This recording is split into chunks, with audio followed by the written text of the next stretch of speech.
할렐루야. 사춘기를 심하게 겪는 한 여중생이 어느 날 학교를 마치고 집에 돌아와서 소파를 붙들고 흐느끼면서 이렇게 이야기했어요. 아무도 나를 사랑하지 않아. 온 세상이 나를 싫어해. 그러면서 한참 동안을 흐느껴 우는 거예요. 그런데 그 옆에서 한참 비디오 게임에 빠져있던 초등학생 남동생이 그 누나를 힐끗 쳐다보더니 누나를 위로한답시고 이렇게 말했습니다. 누나, 온 세상이 누나를 싫어한다고? 그렇지 않아. 온 세상 사람들은 누나가 누군지 알지도 못해. 여러분, 우리는 종종 위로가 필요한 상황을 맞이합니다. 그런데 그때의 사람들이 우리에게 위로랍시고 건네는 그 말이 오히려 우리를 두 번 죽일 때가 많이 있습니다. 우리는 세상을 살면서 위로가 많이 필요합니다. 부모는 부모대로 위로가 필요하고, 자녀는 자녀대로 위로가 필요하고, 학생은 학생대로, 또 교사는 교사대로 위로가 필요합니다. 특별히 이 요즘같이 취업난이 심각한 때에 우리 청년들은 위로라고 하는 그 말만 들어도 눈물이 납니다. 직장을 다니는 직원들도 위로가 필요하고, 요즘같이 경기가 어려울 때는 사장들도 위로가 필요합니다. 어린이도 위로가 필요하고, 노인도 위로가 필요해요. 성도도 위로가 필요하지만 사실 목사도 위로가 필요합니다. 사람들이 위로가 필요해서 위로를 찾아 나섭니다.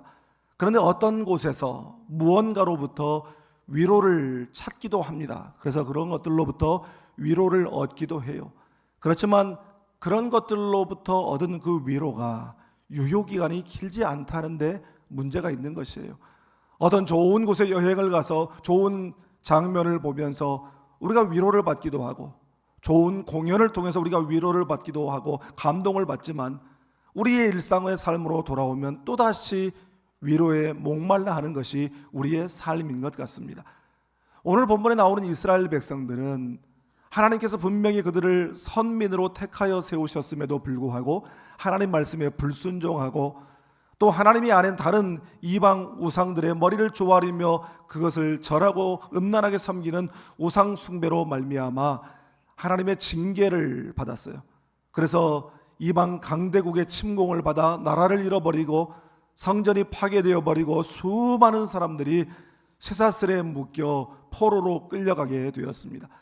그곳에 살면서, 이방 땅에 살면서 1년이 지나면 돌아가겠지, 2년이 지나면 돌아가겠지, 그런 희미한 희망을 걸고 살았지만 40년, 50년, 60년, 70년이 가까워 오도록 그들은 고향으로 돌아갈 기미가 전혀 보이지 않게 되자 그들의 한낱 희미하게 신라처럼 남아있었던 희망도 다 사라져버리고 그야말로 완전 절망 가운데 그들이 살아가고 있었습니다.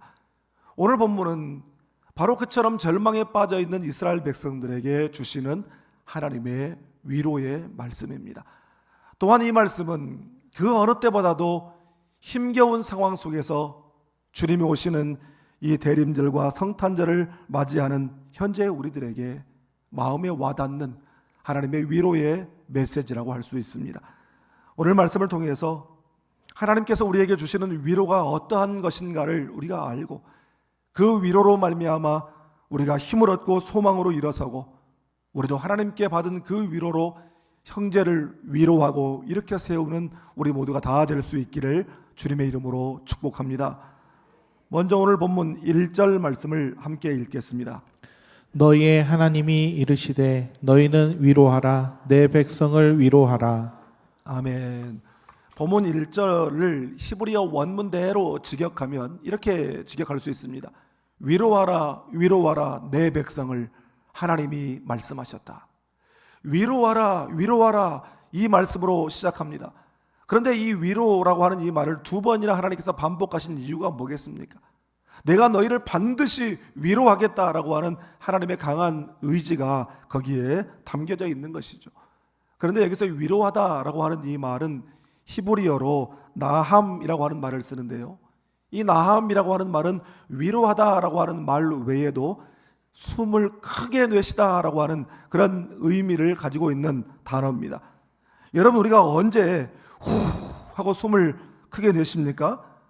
힘든 일을 마쳤을 때, 힘든 일 이제 겨우 마쳤다, 큰일 날 뻔했다, 다행이다, 그렇게 가슴을 쓸어내리면서 큰 한숨을 내쉬는 것을 나함이라고 말합니다.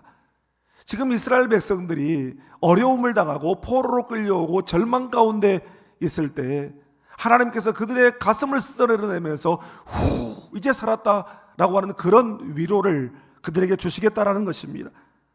그런데 1절에서 또 하나 우리가 주목해서 봐야 될 것이 있습니다. 거기 보면 너희의 하나님이라고 말씀하고 계셔요. 너희의 하나님, 그리고 내 백성이라고 하는 표현을 쓰고 계십니다. 앞에도 말씀드린 대로 그들은 하나님의 특별한 사랑을 받은 민족입니다. 그럼에도 불구하고 그들은 하나님 앞에 불순종하고 하나님 말고 다른 우상에 기웃거리면서 우상 숭배를 하고 그것 때문에 하나님의 징계를 받아 나라를 잃어버리고 포로로 끌려가 있고 그야말로 그곳에서 수치와 부끄러움과 고통을 당하고 있는 바로 그들을 향해서 그럼에도 불구하고 너희는 내 백성이다, 나는 너희의 하나님이다, 하나님 그렇게 말씀하고 계시는 것입니다. 여러분, 이것이 어디 이 이야기가 천하의 배은망덕하고 천륜을 모르는 그 이스라엘 백성들만의 이야기입니까? 우리가 오늘 이렇게 깨끗한 옷을 입고 버젓한 모습으로 이 자리에 앉아 있지만 사실 우리는 세상 속에서 지저분한 생각들, 하지 말아야 될 말들, 하나님께서 원하시지 않고 기뻐하시지 않는 그런 행실들을 수없이 하면서 지저분해진 모습으로, 부끄러운 모습으로 이 자리에 다 나와 앉아 있습니다. 그런데도 하나님은 우리를 향해서 너희는 내 백성이다, 너희는 내 자녀다, 나는 너희를 있는 모습 그대로 사랑한다 말씀하고 계시는 줄 믿습니다. 내 백성을 위로하되, 무슨 말로 위로하라고 하냐면 2절 중반절에 그 노역의 때가 끝났고 그 죄악이 사함을 받았느니라. 노역의 때가 끝났다, 이 말은 무슨 말이냐면 복역 기간이 끝났다는 것입니다. 죄값을 치렀다는 것이에요. 여러분, 예를 들어서 어떤 사람이 죄를 짓고 감옥 생활을 하는데, 또 어떤 사람이 많은 빚을 지고 빚쟁이들로부터 날마다 채근을 당하고 살아가는데 그 사람에게 이 말이 지금 선포되었습니다. 다 끝났다, 다 계산됐다, 다 치렀다, 자유다라고 하는 이 외침이 선포된다면 그것이 얼마나 그 사람에게 굿뉴스요, 복음이 되겠습니까? 이보다 더 큰 위로가 없지요. 제가 인터넷에서 가장 큰 사람들이 받고 싶은 위로가 뭘까 하고 찾아봤더니 여러분, 가장 큰 위로의 말은 다른 말이 아니더라고요. 계좌 불러, 이게 가장 큰 위로랍니다. 돈 주는 게 가장 큰 위로래요. 여러분, 우리도 이 놀라운 위로를 받은 사람들입니다. 하나님께서 예수 그리스도의 십자가를 통해 우리의 죄값을 다 치러주시고 속량해 주시고 이로써 우리의 죄를 다 용서해 주시고 더 이상 사탄의 정죄가 없도록 죄사함의 은혜를 선포해 주신 줄 믿습니다. 그 죄사함의 은혜, 죄 용서의 은혜, 그로 말미암은 자유함을 체험한 사람, 그 자유를 아는 사람은 이제 다른 일을 용서하는 사죄의 은혜를 베풀므로 그 자유함을 누리게 되는 줄 믿습니다. 빅토르 위고의 레미제라블 이야기를 여러분 잘 아시죠? 너무 배가 고파서 빵 한 조각 훔친 죄 때문에 19년 동안 감옥 생활을 하고 나와서 많은 사람들의 박대와 또 외면을 받았던 이 장발장, 그런데 딱 한 사람, 이 미리엘 신부가 그를 따뜻하게 영접해주고 따뜻한 음식을 대접합니다. 그런 사랑을 받고도 이 장발장은 그 도벽을 버리지 못하고 앞으로 살아갈 일이 막막하자 그 집에서 은잔 하나를 훔쳐가지고 달아나 버려요. 그런데 불신검문의 경찰에게 붙잡히게 되고 또다시 미리엘 신부 앞으로 데리고 오게 되었습니다. 그런데 이 미리엘 신부가 그 경찰을 향해서 이렇게 말하죠. 그건 내가 준 것이요, 그리고 장발장, 내가 자네에게 은잔도 주지 않았나? 왜 그건 빼뜨리고 갔나? 그렇게 이야기를 합니다. 그는 또다시 감옥에 갈 줄 알았는데 그 순간 용서의 은혜, 죄사함의 은혜를 받게 되었습니다. 그 미리엘 신부로 말미암아 용서의 은혜, 죄사함의 은혜를 경험한 장발장의 인생이 완전히 180도 달라지게 됩니다. 그래서 자기도 다른 사람들에게 작은 것이라도 섬기는 삶을 살게 되고 사랑의 헌신의 삶을 살게 되어져요. 그런데 반면에 이 자베르라고 하는 경감이 나옵니다. 이 사람은 인간은 절대 변하지 않는다라고 하는 신념을 가지고 있는 사람이에요. 그래서 이 장발장 저놈을 뒤쫓아가면 또다시 범죄하게 될 것이고, 그러면 내가 붙잡아서 또 쳐넣어야 되겠다라고 호시탐탐 노리며 그를 엿보고 있는데, 이 장발장의 모습이 너무나 변화되어 버렸거든요.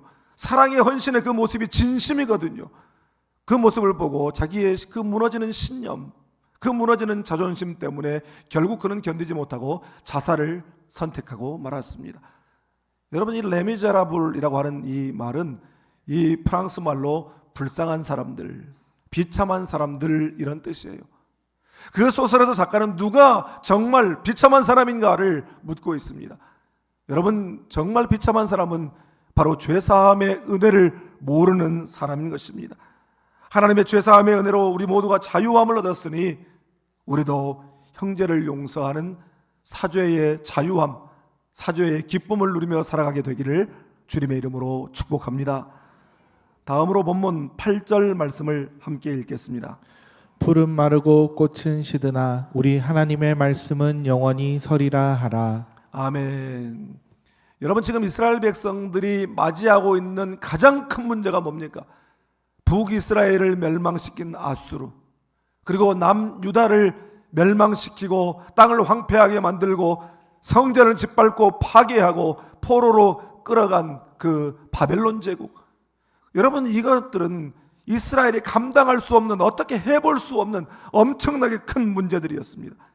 그러나 하나님께서 말씀하십니다. 그것들은 다 하나님 눈에는, 하나님 보시기에는 오늘 피었다가 내일 사라지게 될 들의 풀과 같고 또한 꽃과 같은 존재들이라는 뿐이라는 것입니다. 그리고 그들이 역사를 주관하는 것이 아니라 하나님의 역사를 주관하고 계시고, 그들이 영원한 것이 아니라 그들은 단지 하나님의 섭리의 도구로 쓰임받을 뿐이라는 것입니다. 여러분, 우리들의 삶에도 건강 문제, 경제 문제, 관계의 문제, 직장의 문제, 이런 수많은 문제들이 엄청나게 커 보입니다. 그리고 그러한 문제들이 우리 뜻대로 잘 안 될 때는 우리는 희망이 전혀 보이지 않는 암담한 현실로 빠져들어가게 되고, 우리가 처한 상황이 광야와 같고 포로된 것과 같은 그런 고통과 괴로움을 경험할 때가 있습니다.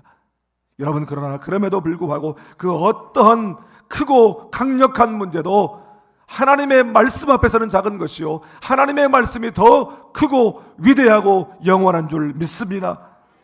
우리가 처한 상황과 현실, 어떻게 이 문제가 이렇게도 풀리지 않을까? 이렇게 오랜 세월 동안 이 문제를 하나님께서 그대로 두실까? 여러분, 그럼에도 불구하고 그 문제와 그 상황은 절대로 영원하지 않습니다. 그것은 일시적인 것이에요. 이 또한 지나가리라. 그러나 우리 하나님 여호와의 말씀은 영원히 서리라. 할렐루야. 아주 뛰어난 재능을 가진 이 천재 음악가가 있었습니다. 그런데 천재 음악가면 뭘 해요? 사람들이 그의 재능을 알아봐 주지 않는 걸요. 게다가 그의 건강까지 나쁘게 되어서 몸 한편이 마비되는 그런 어려움도 당했습니다. 그리고 그 치료해야 되고 생활해야 돼서 여기저기서 빚을 넣다 보니 이 빚이 눈덩이처럼 쌓여가서 날마다 빚쟁이들의 채권을 받고 사는, 그야말로 절망 가운데 살아가는 한 음악가가 있었어요. 그에게 어느 날 친구가 찾아와서 한 책을 건넵니다. 이보게, 이 책을 꼼꼼히 잘 읽어보게나. 이 책의 지은이가 자네를 분명히 일으켜 세워줄 것이네. 그 책은 다름 아닌 성경이었습니다. 그 음악가는 친구가 건네준 그 성경을 읽기 시작했어요. 성경을 읽는 동안 그의 마음 가운데 절망과 두려움으로 가득했던 그 마음에 무언가 위로가 찾아오기 시작했어요. 그러나 이사야 40장 오늘 본문의 말씀을 읽을 때 하늘이 열리는 경험을 하면서 하늘의 위로가 그에게 막 쏟아졌습니다. 그래서 말할 수 없는 힘과 용기를 얻으면서 먹고 자는 것도 잊어버린 채 꼬박 24시간을 일필지하로 곡을 써내려갔습니다. 그렇게 해서 탄생한 명곡이 바로 핸델의 메시아라고 하는 곡입니다. 핸델의 메시아를 들어보면 서곡이 끝나고 곧바로 첫 번째 솔로곡이 나오는데 Comfort ye my people, 내 백성을 위로하라. 오늘 본문 1절의 말씀을 가사로 하는 노래가 나옵니다. 핸델은 성경을 읽으면서 하나님의 위로를 경험하고 그동안 자기가 의지했던 자신의 실력, 자기가 그토록 갈망해왔던 자신의 명성, 이런 것들은 아무것도 아니고 오직 하나님의 말씀만이 영원하고 영원한 하나님 나라가 이루어질 것을 믿는 그 믿음으로 그 곡을 써내려갔던 것입니다. 사랑하는 여러분, 하나님의 말씀은 권세가 있고 권능이 있는 줄 믿습니다. 하나님의 말씀, 거기에 위로가 있고 참된 소망이 있고 거기에 치유의 능력이 있는 줄 믿습니다. 지난주에 저는 성경을 읽으면서 스바냐 3장 16절 17절 말씀을 묵상하면서 다시 한번 깊은 위로를 경험하고 감격과 감동의 눈물이 있었습니다. 우리 이 말씀 함께 읽겠습니다. 그날에 사람이 예루살렘에 이르기를 두려워하지 말라. 시온아, 내 손을 늘어뜨리지 말라. 너의 하나님 여호와가 너의 가운데에 계시니 그는 구원을 베푸실 전능자이시라. 그가 너로 말미암아 기쁨을 이기지 못하시며 너를 잠잠히 사랑하시며 너로 말미암아 즐거이 부르며 기뻐하시리라 하리라. 아멘. 저는 평소에도 이 스바냐 3장 17절 말씀을 자주 암송하고 또 찬양으로 노래하는 편입니다. 제 마음이 어려워지려고 할 때마다 또 어떤 고난이 올 때마다 이 찬양을 부르면 하나님 나를 얼마나 사랑하시는가 그 사랑을 확인하게 되죠. 그런데 제가 평소에 보지 못했던 부분을 지난주에 봤어요. 바로 그 앞절 3장 16절 말씀 가운데 손을 늘어뜨리지 말라라고 하는 이 말이 제 눈에 들어왔어요. 영혼의 앞점으로 다가왔어요. 손을 늘어뜨리지 말라. 이 말씀에 대한 원문을 보고 여러 번역본을 보다가 영어 성경 리빙 바이블이 이 부분을 cheer up, don't be afraid라고 번역한 것을 보았습니다. cheer up, 절망하고 낙심하고 주저앉아 있는 우리들에게 하나님께서 cheer up, 내 딸 힘내, 아들 기죽지 말고 가슴 쫙 펴. 하나님 그렇게 말씀하시는 것 같아요. 그러면서 하나님께서 17절에 말씀하셔요. 나는 너를 보면 너무너무 기쁘다. 나는 네가 너무 사랑스럽다. 나는 너를 보면 노래가 절로 나온다. 우리를 향한 하나님의 사랑 고백인 줄 믿습니다. 사랑하는 여러분, 하나님 더욱 사랑할 수 있기를 바랍니다. 그분의 말씀을 사랑할 수 있기를 바랍니다. 우리가 알거니와 하나님을 사랑하는 자, 곧 그의 뜻대로 부르심을 입은 자들에게는 모든 것이 합력하여 선을 이루느니라.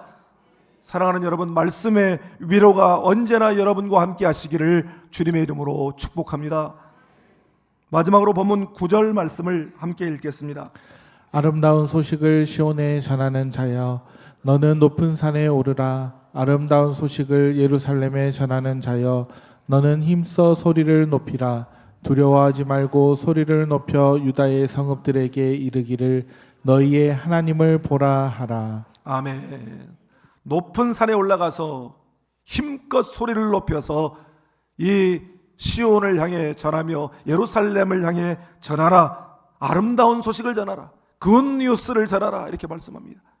나라를 잃어버리고 황폐해진 땅이 되어버리고 성전이 파괴되어버리고 포로로 끌려가서 그곳에서 죽지 못해 종살이를 하고 있는 그들에게 하나님께서 위로하라고 말씀하시는데, 굿뉴스를 외치라고 하시는데 뭐라고 말씀하시냐면 그 첫 마디가 너희 하나님을 보라입니다.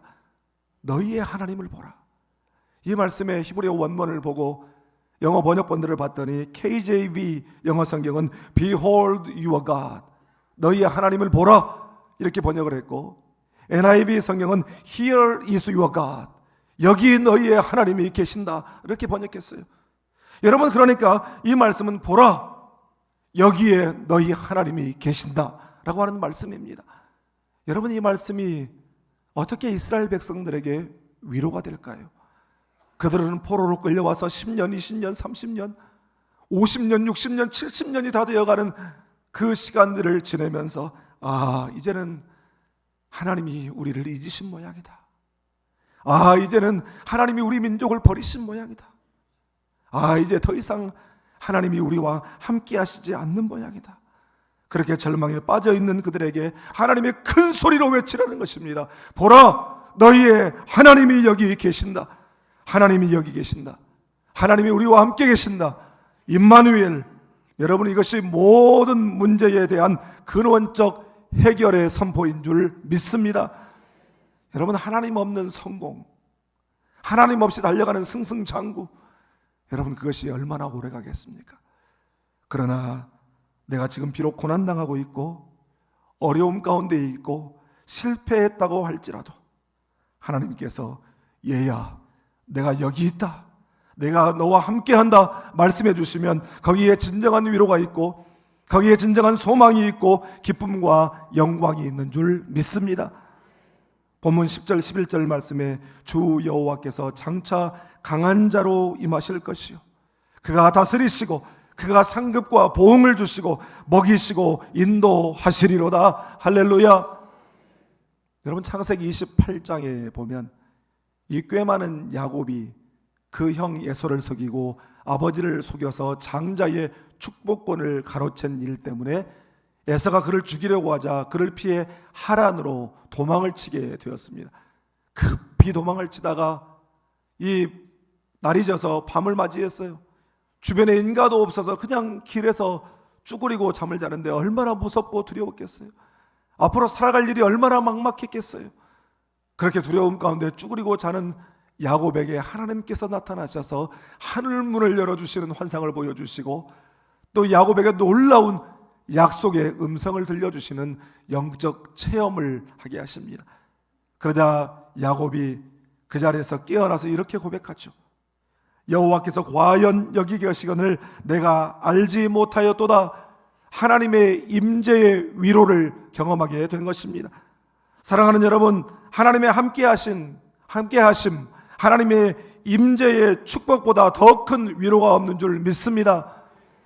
특별히 이 시대에 힘겹게 살아가고 있는 우리들에게 주님은 다시 오시마 약속하신 재림의 위로를 주십니다. 다시 오실 주님을 바라보면 그분이 오셔서 우리의 눈물을 닦아주시고 믿음의 상급을 주시고 영원한 기쁨을 주실 줄 믿습니다. 여러분, 대림절은 주님의 오심을 기다리는 절기입니다. 어릴 적에 신앙생활을 하고 주일학교를 다니신 분들은 다 그런 추억이 있으실 거예요. 여러분, 그때는 얼마나 성탄절이 기다려졌어요. 별것도 없는데도 성탄절이 얼마나 그렇게 좋았습니까? 저는 이 시대에 우리들의 마음에 성탄절에 대한 기대와 설렘과 그 기다리는 마음이 회복되기를 바랍니다. 주님의 성탄, 주님의 재림을 어린아이의 순수한 마음으로 기대하며 기다리는 여러분 되시기를 주님의 이름으로 축복합니다. 우리에게 죄사함의 은혜를 주시고 천국 복음 진리의 말씀으로 우리를 가르치시고 전파하시고 또한 병든 육신을 치유하시며 하나님이 우리와 함께 계시는 임마누엘로 이 땅에 오신 우리 구주 예수 그리스도의 강림의 위로, 성탄의 위로가 여러분의 인생과 여러분의 가정과 여러분의 삶의 자리에 충만하게 임하시기를 주님의 이름으로 축복합니다. 기도하겠습니다. 우리에게 임마누엘 예수님을 보내주신 하나님 아버지, 우리 예수님을 통해서 우리에게 죄사함의 위로를 주시고 변함없는 영원한 말씀의 위로를 주시고 또다시 다시 오실 주님을 기다리는 재림의 위로를 주시니 하나님 아버지 감사합니다. 아버지 하나님, 오늘 주신 귀한 말씀 마음에 새기고 우리도 죄 용서를 받았으니 우리도 형제를 용서하며 살게 하여 주시옵소서. 세상 그 어떤 상황보다 주의 말씀이 강력한 능력이 있으며 주의 말씀만이 영원함을 믿는 믿음으로 살게 하여 주시옵소서. 또한 다시 오실 주님을 기다리는 재림신앙을 가지고 살아가는 저희 모두 되게 하여 주옵소서. 감사드리며 예수님의 이름으로 축복하며 기도드립니다. 아멘.